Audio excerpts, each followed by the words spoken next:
Bonjour mes amis, bienvenue sur cette nouvelle vidéo.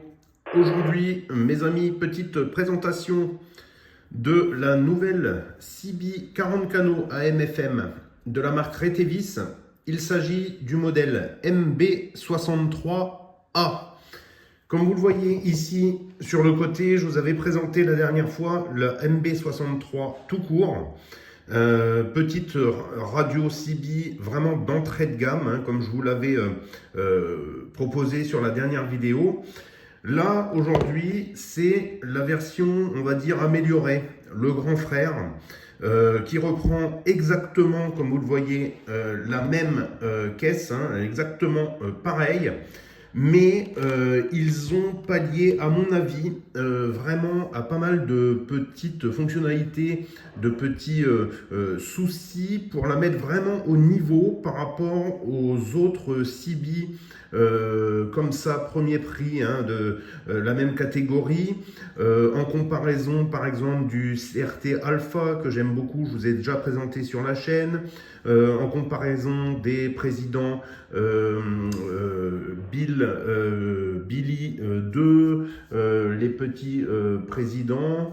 Là, on a vraiment une CB qui reste extrêmement compacte, hein, comme vous le voyez ici par rapport à l'autre. Hein, donc c'est vraiment très petit, hein, 10 sur 12, donc très très facile à loger dans une boîte à gants, dans une voiture, mais également pour vos kits décentralisés, Lego Box, etc. Je vous avais parlé de cette radio en mentionnant qu'il y avait quand même des petits points négatifs en termes d'équipement, hein, et de standards. Eh bien, ils ont pallié finalement à tout ça sur ce modèle MB63A qui là, à mon sens, est beaucoup plus intéressant. Donc je vous dis tout de suite, il y a une vingtaine d'euros de différence avec la 63 normale. Là, ça vaut largement le coup de mettre la petite vingtaine de plus, hein, 15-20 euros. Ça reste des CB qui sont extrêmement pas chers, hein, je trouve. Hein. Donc là, on est de l'ordre de 75-80 euros pour celle-là. Celle-ci, on est plutôt dans les 60-65. Voilà, donc pour la différence de prix, vous allez voir qu'en termes de fonctionnalité, je trouve qu'elle est beaucoup plus complète et beaucoup plus en adéquation avec ses concurrents sur le marché. Et donc là, ça en fait un poste, à mon avis, vraiment très très intéressant. Alors, qu'est-ce qu'il y a comme fonctionnalité qui diffère finalement entre les deux? Déjà, je vous avais parlé, ce qui me chagrinait un petit peu, c'est que dans le MB63, on avait un micro un peu cheap. Là, on a le micro avec le plus et moins sur le micro. Et ça, pour des radios qui se destinent à une utilisation routière, hein, vraiment dans le véhicule, camion, camping-car, etc., je trouve que la possibilité d'avoir un plus et moins est vraiment extrêmement pratique, on ne peut pas s'en priver. Donc déjà, première grosse évolution, vous voyez, en plus ce micro là, il est tout petit, il faisait quand même un peu cheap. Là, on a un micro beaucoup plus standard, beaucoup plus classique, qui à mon avis est bien mieux. Donc premier point, le micro qui change. Deuxième point, au niveau de la construction, vous allez voir que là, on a l'ajout d'un petit radiateur qui n'est pas présent sur le MB63 normal. Et là, au niveau bien sûr du dissipateur de chaleur, pourquoi c'est important? Tout simplement parce que cette version-là, on va pouvoir éventuellement la débrider en puissance et c'est là que ça va devenir beaucoup plus intéressant en 8 watts AM, 15 watts en FM à la place des 4 watts réglementaires. Donc je vous ferai une vidéo de débridage en puissance à part pour ce modèle qui va nous permettre d'avoir une CB beaucoup plus puissante. Mais attention, comme d'habitude, si vous faites ça, vous ne respectez plus l'homologation. Donc si vous voulez une radio en sortie de boîte complètement légale, 100% légale, sans licence, utilisable gratuitement tout le temps pour vos communications, en sortie de boîte, vous avez ce qu'il faut avec ça. Autre différence par rapport à la première, vous avez l'apparition d'un filtre noise blanker un filtre donc qui va améliorer le son et en l'utilisant un petit peu là avec une antenne, effectivement le son est vraiment très très bon. Le noise reduction nous apporte un confort et enlève ce souffle. Donc en gros, pour résumer, ils ont ajouté une filtration qu'il n'a pas sur l'autre appareil. Donc voilà au niveau des différences. Grosse différence aussi pour ceux qui veulent l'utiliser en camion. Celle-ci est compatible en 12 volts ou 24 volts. Donc ça peut être aussi intéressant. Donc la possibilité également sur celle-là de d'étendre les fréquences éventuellement. Donc ça, je le ferai, vous ferai voir dans la vidéo dédiée au débridage de l'appareil. Il va falloir l'ouvrir. Donc voilà pour les nouvelles fonctionnalités. Ce qu'il y a d'intéressant également et dernière différence, on va dire, au niveau du soft, et pas des moindres, c'est une réflexion que je vous avais faite également sur l'autre. Je trouvais ça dommage, il n'y avait pas de prise allume-cigare. Donc là, elle est directement livrée avec allume-cigare. Donc pour résumer, ce qu'ils ont fait comme différence dans la même boîte, dans le même boîtier, vous voyez, qui est exactement le même, eh bien c'est quand même pas mal. Pour 20 € de plus, vous avez le gros plus du plus ou moins, vous avez la prise allume-cigare, donc en sortie de boîte, vous n'avez plus qu'à la brancher directement. Vous avez l'ajout d'une filtration pour une meilleure écoute, un meilleur son. Et vous avez en plus la possibilité de la débrider en puissance et en fréquence. Donc là, ça en fait vraiment un appareil qui, à mon avis, est très très intéressant et très compétitif sur le marché. Je vous le dis, moi, à mon avis, avec l'utilisation et les différents tests, je la vois en concurrente frontale du CRT Alpha, qui existe aussi sous la marque Anytone, comme d'habitude, et qui est à peu près au même prix dans les 80 €. Donc c'est vraiment là, après, c'est une question de goût. Sur le CRT Alpha, je vous ai fait la vidéo de démonstration, je vous la remettrai dans la barre de description si vous le voulez. C'est vraiment les mêmes fonctions, grosso modo ça fait à peu près pareil. Après c'est une question de goût, une question de taille. Le CRT Alpha est peut-être un petit poil moins large mais un peu plus longue. Le CRT Alpha possède un grand afficheur avec les fréquences. Là ici on a un afficheur beaucoup plus petit mais qui moi je trouve est extrêmement lisible comme ça en fait. Pour une petite radio AM/FM comme ça 40 canaux, à mon sens on n'a pas tellement besoin d'avoir un énorme afficheur. L'affichage des canaux suffit amplement à mon avis. Donc au niveau des fonctionnalités, comme l'autre, je vous les passe rapido. On a donc ce noise blanker qui est apparu avec la touche ici. On a une touche de scan, la touche AM/FM, la touche de public adresse qui vous permet de parler dans le micro pour écouter votre modulation. Donc là, on laisse appuyer. 1, 2, 1, 2. Et là, je vais mettre le son. 1, 2, 1, 2, 1, 2, 1, 2, 1, 2, 1, 2, 1, 2. Voilà. Donc, ça nous permet de contrôler notre modulation. Donc ça c'est toujours pratique, un petit public adresse comme ça qui sort sur le haut-parleur interne.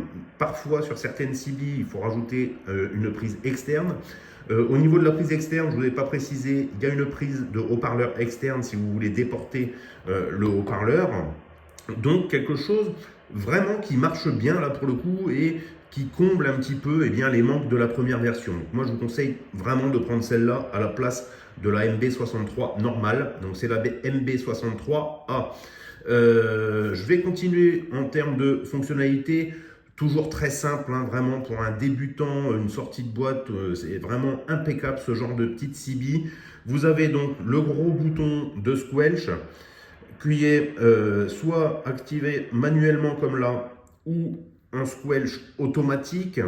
Vous avez un gros bouton de son et marche arrêt et c'est tout en fait. Donc là vous avez une touche d'accès direct comme d'habitude au canal d'urgence. Le canal 9, vous savez, sur mon projet d'urgence canal 9, encore une fois vous avez une touche d'accès direct en canal 9 en cas de catastrophe et de coupure des réseaux de télécommunications. Vous rappuyez une fois, vous avez le canal 19.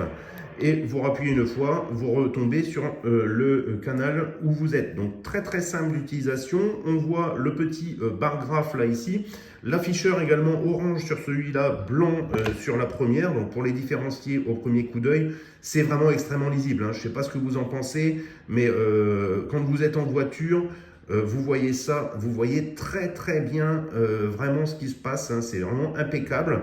On a une fonction ici, comme vous le voyez, de Roger Beep. Les menus, c'est exactement les mêmes. Donc, je vous les repasse vite fait. On appuie sur la touche menu. Là, on a le réglage du brightness, l'intensité lumineuse, le bip des touches, le Roger Beep. Et vous en avez, hop, comme d'habitude, 5-6, je crois.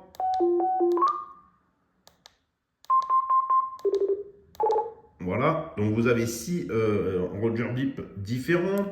Vous avez les deux réglages, comme d'habitude, du Vox. Donc vous avez la fonction Vox main libre, hein, sur cette radio. Donc ça aussi, hein, ça peut être très intéressant quand vous utilisez ça en voiture. Vous n'avez même pas, vous n'êtes pas obligé de garder les mains sur la poignée. Vous pouvez parler comme ça. Donc ça, c'est la fonction Vox.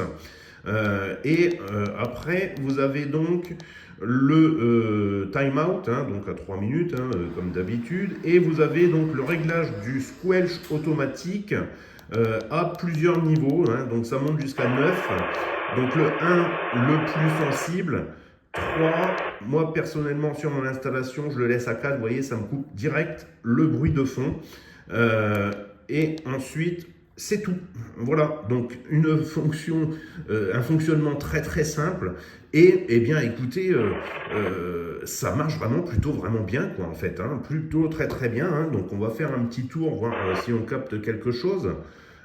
Mais ça marche plutôt vraiment très très bien, vraiment tout petit, hein, vous voyez, par rapport à ma main. Donc ça, parfait pour les GoBox aussi, hein. Vous casez ça n'importe où dans une petite valise, une petite GoBox. Donc vraiment très très simple, un fonctionnement archi simplifié. Là, il n'y a vraiment pas besoin d'aller dans les menus, pas besoin de se prendre la tête. Vous avez tout ce qu'il faut sur ce genre de petite CB. Donc je ne sais pas si on va capter un petit peu de la transmission.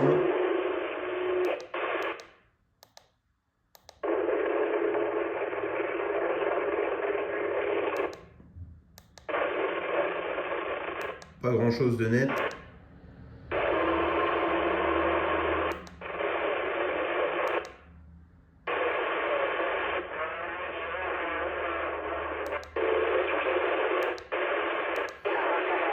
On va passer en FM.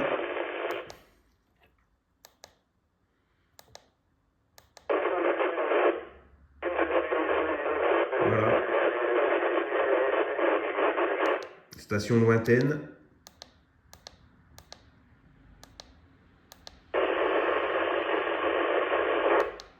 Bon, pas de transmission, malheureusement.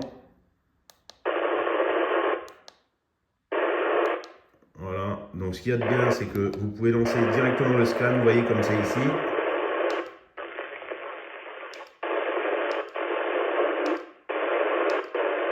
Beaucoup de bruit, hein, beaucoup de bruit en FM.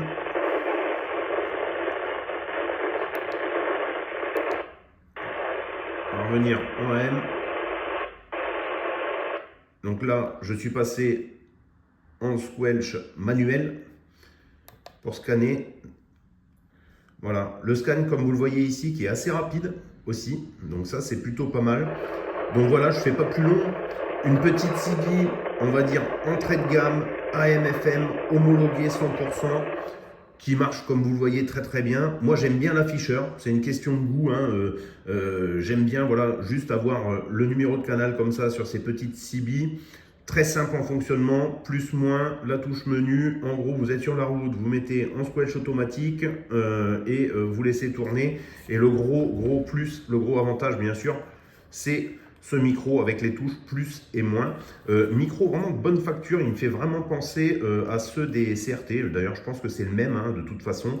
Anytone, CRT, les 7009, les 8009, etc. C'est les mêmes micros. Donc ça, je sais que ça marche très très bien. Voilà les amis, je ne fais pas plus long. Un petit like hein, bien sûr sur la vidéo, abonnez-vous pour ceux qui ne l'auraient pas fait. Et puis je vous dis à bientôt pour de nouvelles présentations de vidéos. Je vous mets le lien dans la description comme d'habitude pour ceux qui veulent l'acheter. Vous savez que ça aide la chaîne au passage. Allez, ciao les amis, à bientôt.